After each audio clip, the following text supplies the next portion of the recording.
ever received a spreadsheet, or maybe you created the spreadsheet yourself, where information was combined in a cell and you really wanted it separated out? Like maybe last and first name were in the same cell. Or maybe the information was separated out and you needed it into the same cell. We're going to look at some features that Excel offers to you that allows you to make changes to your data along these lines. Now I have a spreadsheet open that has a first name and last name column. I'm going to put name in that column E, and I want to bring the first name and the last name together into one column. So I am here in column E, and there is a non-function way to do this, so there's a formula I can just type in. Basically what I do is I start with my equal sign, because we know we need an equal sign to start with a formula. And the information I want, well, the first name is in cell C3, so I'll type C3. And then I'm going to type the ampersand. So I'll do my ampersand. And I need to tell it I'm going to have a space between the first name and the last name. And the way I do that is I put in a quote, a space, and a quote. And then I need to tell it the extra and, whatever I'm going to put in. So I do another ampersand, and I do cell D3. So the basic layout here is you have your cell reference. The ampersand says I'm adding something to this. I need a space, so I'm going to have quote, space, quote. And then the ampersand says this is what's getting added. And I put in the last cell reference. So I hit enter, and there you have it. Jill Taylor is combined into one cell. And I can, just like any other formula, grab my autofill handle and copy that formula down. Now I have that information in one column if I need it that way. Now I've autofilled this down, and you'll notice that I have Jill Taylor, I have Sam Smith, I have Terry Rolls. But if we look on row 5, I have Lila, but I don't have her last name. I have Howard, and I don't have his last name, and Edwina, but I don't have her last name.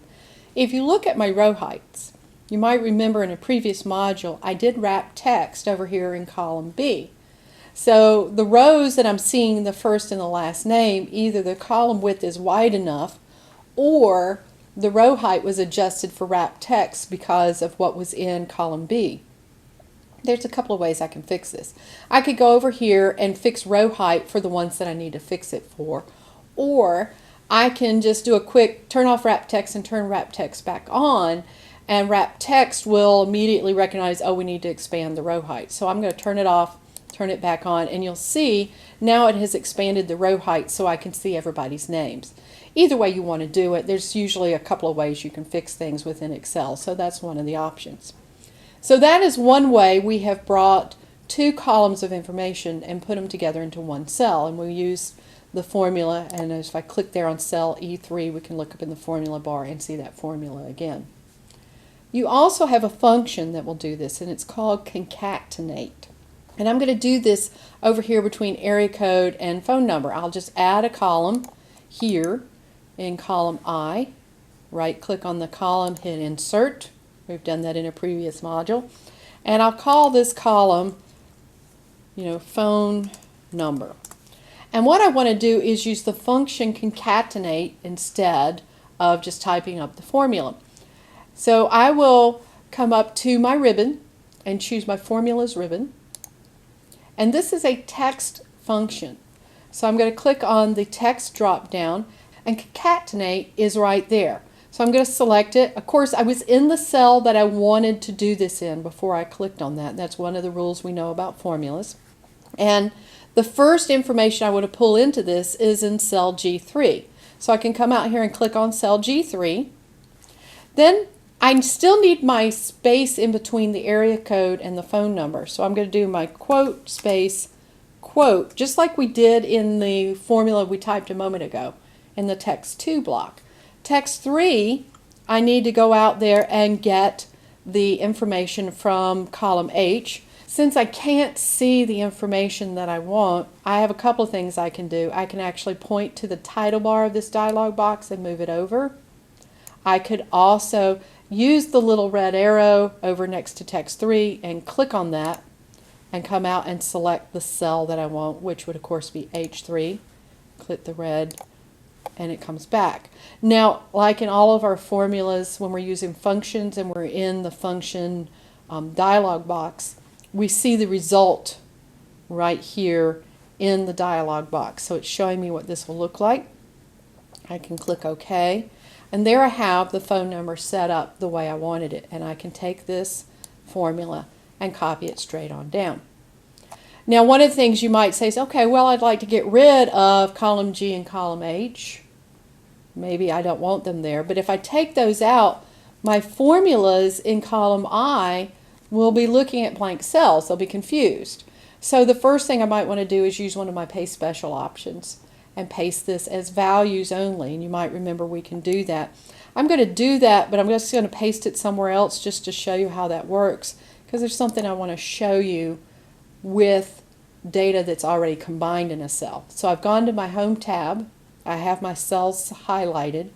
I'm going to choose my copy, and I'm just going to come down here in the spreadsheet in a blank area, and I'm going to go up and choose my paste drop down, and what I want to do is come to my paste values. I don't want the formula, I want the values. So I choose that. Now if I click on these cells, I literally have the data in the cell, the values as opposed to the formulas. The reason I did that is because you may at some point have information combined like this and you want to separate it out. So instead of pulling data together, we're wanting to pull data apart into separate columns. And there are functions you can use called left, mid, and right. They all work basically the same way. I'm going to show you the left function, which if you think about it, left is going to tell, I'm going to tell it what data to pull from the left side of the cell. Mid would be, I'm going to tell it where in the cell to start and how much data to pull. Right would be what information I'm going to pull from the right side of the cell. So I'll show you the left, but the other two work basically the same way. So let's say I'm pulling out the area code. So I'm going to come over here in cell C12, and I'm going to type equals, and I'm going to start to type left, because this is another way we can access our functions. We don't have to go to the formulas tab on the ribbon.